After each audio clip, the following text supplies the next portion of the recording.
Assalamualaikum warahmatullahi wabarakatuh. Ketemu lagi dengan saya Septia Wulandari. Kali ini saya akan membahas mengenai persamaan diferensial biasa,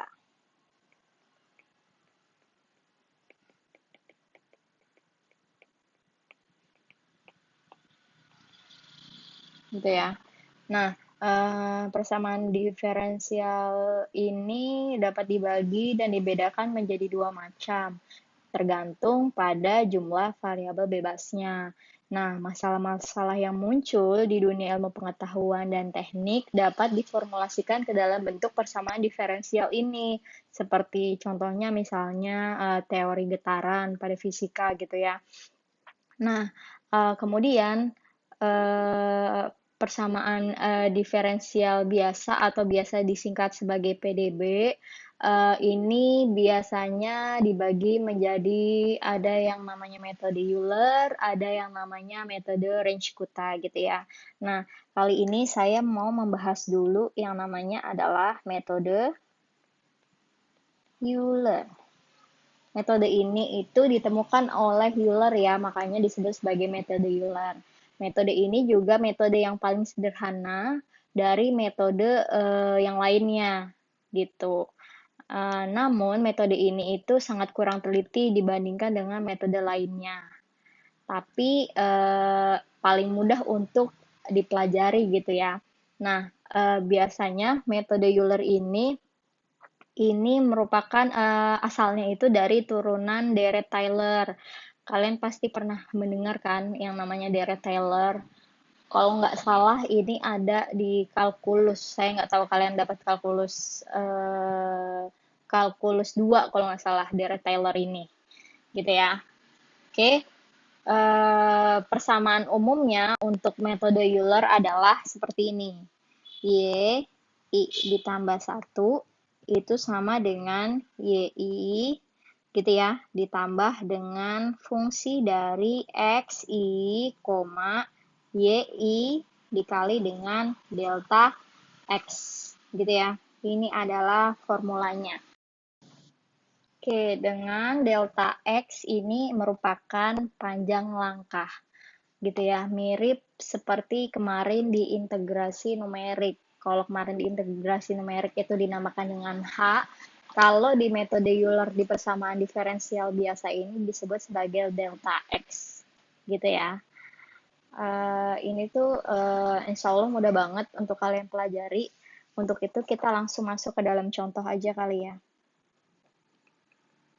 Contoh, misalkan selesaikanlah persamaan di bawah ini. Gitu ya.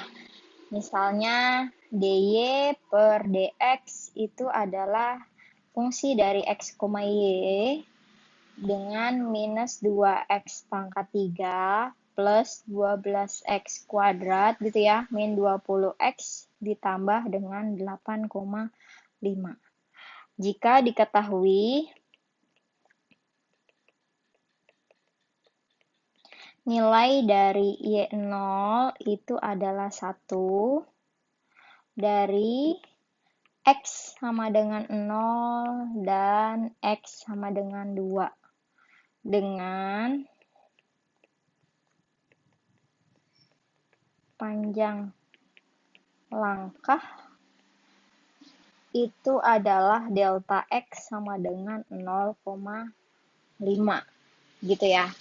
Nah, ini caranya bisa kita selesaikan dengan menggunakan persamaan diferensial biasa gitu ya.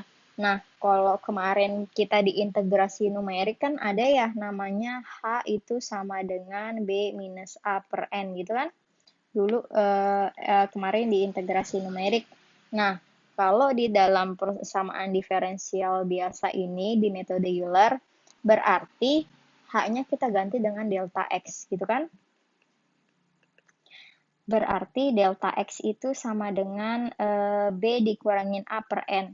Atau kita tulisnya gini aja kali ya. Xn minus X0 per N gitu ya. Gitu aja ya. Nah, berarti kalau kita pengen cari N-nya, atau kita pengen cari namanya adalah apa itu kemarin banyaknya interval, maka kita harus menjadi xn minus x0 per delta x gitu kan ya. Maka dari itu xn-nya itu yang mana? Yang diketahui di dalam soal. Jadi kan yang diketahui x-nya x0 dan x sama dengan 2. Berarti x sama dengan 0 itu adalah x0, x sama dengan 2 itu adalah xn-nya. Gitu ya. Maka dari itu di sini xn-nya berarti diubah menjadi 2 minus x0-nya berarti 0 gitu ya. Dibagi dengan delta x. Delta x-nya adalah ini 0,5 gitu. 2 dibagi 0,5 adalah 4 ya. Berarti n-nya kita dapat sama dengan 4 gitu. Kalau kita udah dapat n-nya 4 atau kita udah dapat panjang intervalnya itu sama dengan 4, maka kita bisa langsung masuk ke dalam mengerjakan soalnya. Gitu ya. Nah, di sini untuk memudahkan kalian dalam mengerjakan metode Euler, kalian buat aja yang namanya tabel. Yang pertama itu adalah I, karena di dalam rumusnya itu pakai I gitu ya. Kemudian XI, gitu. XI atau XN gitu ya. Kemudian YI, gitu. Kemudian fungsi dari XI, YI. Dan yang terakhir adalah YI ditambah 1 gitu ya. Kalian buat tabel aja kayak gini biar memudahkan kalian.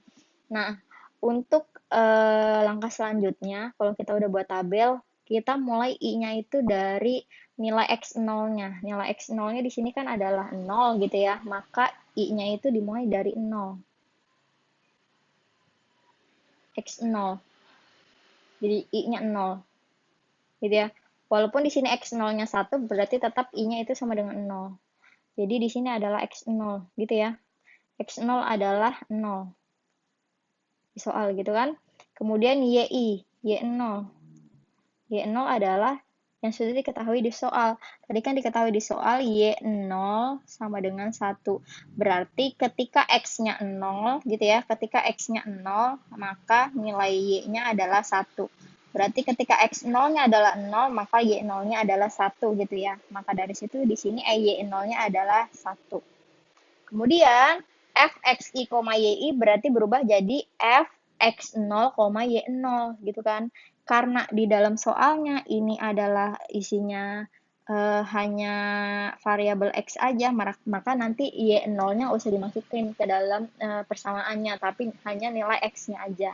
Tapi kalau fungsinya itu ada y-nya, maka y-nya juga harus kalian masukkan ke dalam fungsinya gitu ya. Nah, maka dari itu di sini menjadi f x0, y0 gitu ya. Itu sama dengan minus 2 x0 pangkat 3 gitu kan ya. Plus 12 x0 kuadrat min 20 x0 plus 8,5. Gitu ya. Atau sama dengan minus 2 dikali dengan 0 pangkat 3 plus 12 kali 0 pangkat 2 min 20 kali 0 plus 8,5. Hasilnya adalah 8,5 gitu. Jadi kalau kita udah dapat fungsi fxi, yi, maka kita langsung mencari yi plus 1. Karena i-nya adalah 0, ya kan? Maka ketika i-nya kita ganti 0, y0 tambah 1 berarti berubah menjadi y1 gitu kan? Y1 apa rumusnya ini nih? Ini rumusnya. Rumus metode Euler. Berarti menjadi yi, karena i-nya 0 berarti jadi y0 gitu kan ya? Sorry. Y0 gitu ditambah fxi, yi berarti fx0, y0 gitu ya dikali dengan delta x gitu. Maka y1-nya menjadi y0. Y0-nya adalah ini 1 gitu kan. 1 ditambah fx0, y0-nya adalah ini 8,5. Baru dikali dengan delta X. Ini dalam kurung gini ya.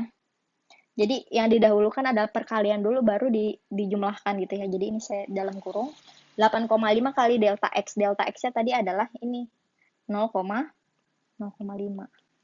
Maka menjadi 1 ditambah 8,5 kali 0,5 adalah menjadi 5,25. Gitu ya. Kita udah dapat Y1, kemudian lanjut. Berarti kalau I-nya udah 0, berarti I-nya 1 gitu ya. 1 XI berarti menjadi X. Karena tadi N-nya itu N-nya adalah 4, seperti kemarin kalau kita buat garis bilangan, dimulai dari X-nya 0 sampai dengan 2, berarti kan di sini 0, 2 gitu ya. Maka jaraknya 0,5, 0,5, berarti menjadi 0,5, ditambah 0,5 jadi 1, tambah 0,5 lagi jadi 1,5, tambah 0,5 lagi jadi 2. Makanya sini compartnya, ada 4 bagian gitu ya. Gitu kan? Gitu. Maka XI-nya menjadi X1 sama dengan kalau tadi udah 0, selanjutnya adalah 0,5 gitu kan? Gitu. Berarti ini jadi Y1. Y1-nya yang mana? Ini Y1-nya. Gitu ya. Gitu. Oke, kemudian ketika X1-nya sama dengan 0,5 dan Y1-nya adalah 5,25, berarti Fx1, Y1 berarti menjadi Fx1, Y1 itu menjadi tinggal kita masukin ya, minus 2 kali 0,5 pangkat 3 ditambah 12 kali 0,5 pangkat 2 gitu ya, minus 20 kali 0,5 ditambah 8,5 gitu ya. Kalau nggak salah hasilnya adalah 1,25. Nanti coba kalian cek lagi ya. Kemudian berarti ini menjadi Y1 ditambah 1 berarti menjadi Y2 gitu kan. Berarti di sini jadi Y1 plus Fx1, Y1 kali dengan delta X. Gitu ya. Gitu ya. Kok nggak kelihatan ya delta X-nya. Delta X. Gitu. Menjadi Y1 adalah 5,25 gitu ya. Ditambah Fx1, Y1 adalah 1,25 dikali dengan delta X 0,5. Gitu. Maka hasilnya adalah 5,875. Gitu ya. Saya panjangin lagi gitu. Oke, next. Kemudian I-nya 2, berarti jadinya X2. Jadi kita udah X0-nya 0, X1-nya 0,5, berarti X2-nya ini ya 1 ya. Gitu, berarti ini Y2-nya adalah ini. Gitu kan? Jadi 5,875 terus Fx 2,Y2 itu berarti menjadi tinggal kita masukkan ke dalam fungsi yang tadi nih, fungsi yang ini kan. Gitu, berarti menjadi minus 2 dikali 1 pangkat 3 gitu ya, ditambah 12 kali 1 kuadrat dikurangi 20 kali 1 ditambah 8,5 hasilnya adalah minus 1,5. Nanti cek lagi ya. Berarti Y3-nya adalah berarti Y2 tambah Fx2, Y2 gitu ya, kali delta X. Maka menjadi Y2. Y2-nya itu adalah ini ya. Ini kan 5,875 tambah minus 1,5 gitu ya, dikali 0,5. Hasilnya adalah berapa? 5,125. Kemudian ketika I-nya sama dengan 3, berarti menjadi X3. X3-nya berarti yang ini, 1,5. Berarti Y3 sama dengan ini ya, Y3-nya. Tadi kita udah dapat 5,125. Berarti F, X3, Y3, masukin ke dalam fungsinya minus 2 kali 1,5 pangkat 3, tambah 12 kali 1,5 pangkat 2, dikurangi 20 kali 1,5, tambah 8,5. Hasilnya adalah minus 1,25. Nanti cek lagi ya.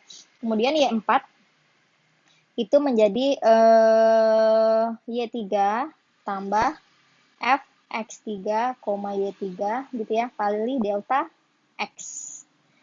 Maka menjadi 5, ini ya, ini 5,125 tambah minus 1,25 dikali 0,5.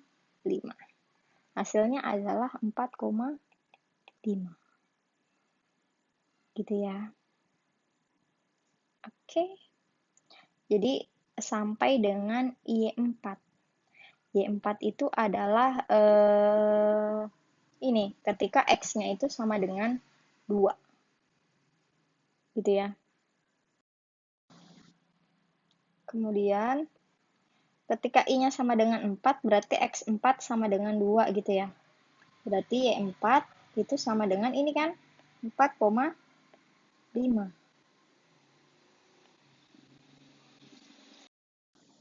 Nah, kalau sudah sampai Y4 sama dengan 4,5, kalian nggak perlu lagi cari Y5-nya. Karena kalau di dalam soal kan ditulisnya gini ya, Y0 itu sama dengan 1. Artinya, ketika X0 sama dengan 0, berarti Y0-nya adalah 1 gitu kan. Nah, ketika X1 sama dengan 0,5, berarti Y1-nya 5,25. Atau ketika Y dimasukkan 0,5, X-nya 0,5, maka nilainya adalah 5,25 gitu. Kemudian ketika X2-nya sama dengan 1, berarti Y2 sama dengan 5,875. Atau ketika X-nya dimasukkan 1, maka nilai Y-nya adalah menjadi 5,875 gitu ya. Kemudian yang ketiga, ketika X-nya sama dengan 1,5, maka di sini Y 1,5 adalah 5,125. Berarti ketika X4 itu sama dengan 2, berarti ketika X-nya 2, gitu ya, berarti nilai Y-nya adalah menjadi 4,5. Maka nilainya berhenti sampai di sini. Kalian nggak perlu cari lagi ini. Y5-nya kalian nggak perlu cari lagi gitu ya. Jadi cukup berhenti sampai dengan ketika X-nya 2, maka nilai Y-nya adalah 4,5 gitu ya. Sampai di dalam soalnya, lihat nilai X-nya dari berapa sampai berapa. Kalau cuma sampai 2, berarti stop, berhenti sampai X-nya itu 2. Berarti kita cukup cari sampai nilai Y4 aja. Gitu. Oke?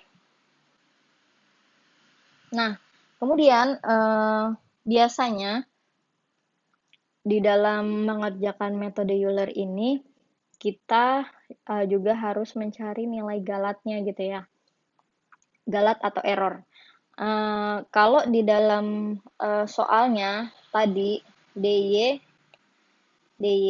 per dx-nya itu kan sama dengan apa ya? Minus 2x pangkat 3 gitu ya. Kemudian ditambah 12x kuadrat gitu, minus 20x gitu ya. Oke, ditambah 8,5. Nah, ini untuk persamaan diferensial berarti kalian tinggal mengalihkan dx-nya ke dalam ke sini nih. Gini. Jadinya minus 2x pangkat 3 plus 12x kuadrat minus 20x ditambah 8,5. Nah, karena dia bentuknya adalah turunan, berarti kalau kita mau mencari fungsi sesungguhnya, berarti harus kita integralkan gitu kan. Berarti ini diintegralkan, ini kan dikali ke sini, dx gitu ya. Ini juga harus kita integralkan. Integral dari dy adalah y, integral dari minus 2x pangkat 3 adalah menjadi minus 2 per 4. X pangkat 4 gitu ya. Plus 12 X kuadrat diintegralkan menjadi 12 per 3. X pangkat 3. Min 20X diintegralkan berarti 20 per 2. X pangkat 2. Plus 8,5 X gitu ya. Karena 8,5 diintegralkan jadi 8,5X. Baru ditambah dengan C. Gitu ya. Nah, karena di dalam soal, tadi dia bilang, ini, Y0 itu sama dengan 1, maka ketika dia bilang kan tadi Y0 sama dengan 1. Berarti ketika ini artinya ketika X-nya 0, maka nilai Y-nya itu sama dengan 1 gitu kan ya. Berarti untuk kita bisa dapatkan nilai C, kita harus memasukkan nilai ini ke dalam fungsi ini. Gitu ya. Berarti kan Y-nya adalah 1 gitu ya, sama dengan minus 2/4, berarti jadi minus setengah ya. X pangkat 4, berarti X-nya diganti jadi 0, jadinya 0 pangkat 4 gitu. 12/3 kan 4, kali 0 pangkat 3, minus 20/2, berarti minus 10, kali 0 pangkat 2, plus 8,5 kali 0 plus C.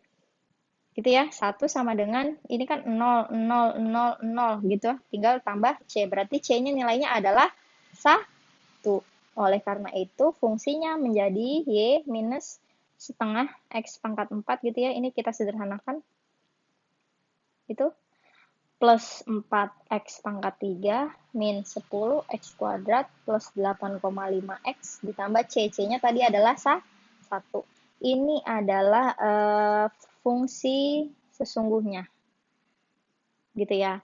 Nah, berarti kita bisa tahu dong nilai dari Y2 itu berapa.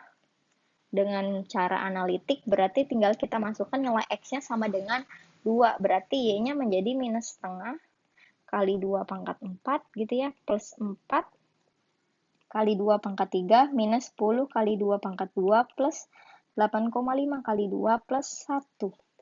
Menjadi hasilnya adalah 2. Gitu ya.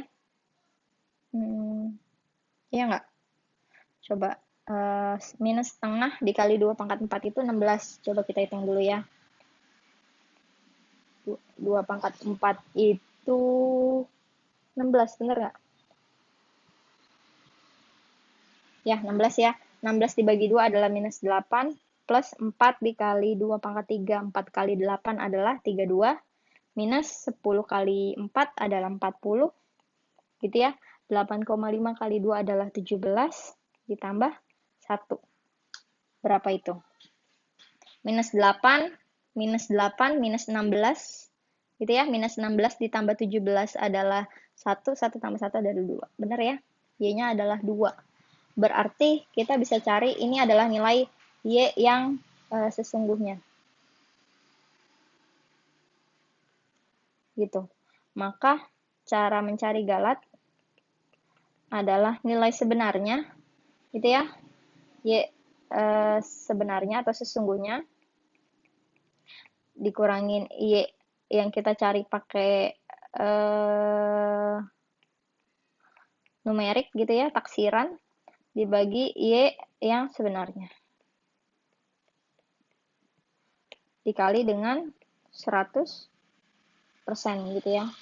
Y sebenarnya adalah 2, mutlak ya, jangan lupa 2 dikurangin tadi Y taksirannya adalah kita dapat ini, 4,5. Dibagi dengan Y sebenarnya 2 gitu ya, baru dikali dengan 100%.